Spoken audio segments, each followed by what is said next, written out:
হাত রেখে এই নাম নিয়ে দোয়া করা হয়েছে। আমি নিজে একবার না বহুবার দোয়া করছি। গতকালকে আসার সময় হাদিস শরীফে আসছে যে যত গুনাহগারই হোক, কিন্তু কিছু সময় দোয়া আল্লাহ তাআলা কবুল করেন। এর মধ্যে একটা সময় হলো সফরের হালতে। তো কালকে এই বিমানে ওঠার পর থেকে পুরা রাস্তা তেলাওয়াত করতে করতে, তারপর পরিশেষে এই আপনারা আজকে যারা আসবেন, আমি এইভাবে দোয়া করছি, আল্লাহ কালকের এই প্রোগ্রামে তুমি যাদেরকে কবুল করছো, যারা আসবে, এখানে তো খাবারের দাওয়াত দেই নাই, কোনো আনন্দ উল্লাসেরও দাওয়াত দেওয়া হয় নাই।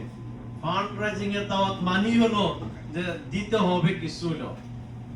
এই দেওয়ার জন্য যাদেরকে আল্লাহ তুমি তোমার ঘরের খাদেম হিসাবে কবুল করছো, আল্লাহ তাদের জন্য আজকে তোমার কাছে প্রার্থনা করতেছি, এই সফরের হালতে আকাশের মানে এই হাওয়ার উপরে থেকে, যেহেতু তোমার নবী বলছেন সফরের হালতে দোয়া কবুল হয়, কোরআন তেলাওয়াতের পরে কবুল হয়, এই কারণে কোরআন তেলাওয়াত করে সফরের হালতে দোয়া করছি। এবং আজকেও আমরা আমাদের এই মসজিদ আত-তাকওয়ার যারা একনিষ্ঠ খাদেম, যারা এই 1 বছর যাবত এটা নিয়ে পরিশ্রম করে যাচ্ছেন, চিন্তা ফিকির করে যাচ্ছেন, এবং ওনারা এই কয়েকজন মিলে আজকে সকালে ওনারা এই প্রায় $1 মিলিয়ন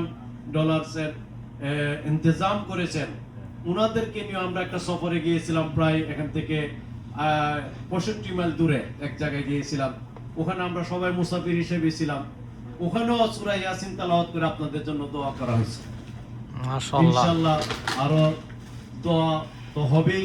এই মসজিদ কিয়ামত পর্যন্ত থাকবে, কিয়ামত পর্যন্ত এর বেনিফিট আপনারা পেয়ে যাবেন। এই বিষয়ে গুরুত্বপূর্ণ আলোচনা আমাদের মুহতারাম আজকে প্রধান আকর্ষণ, প্রধান অতিথি, উনি আমাদেরকে বলবেন কোরআন হাদিসের আলোকে।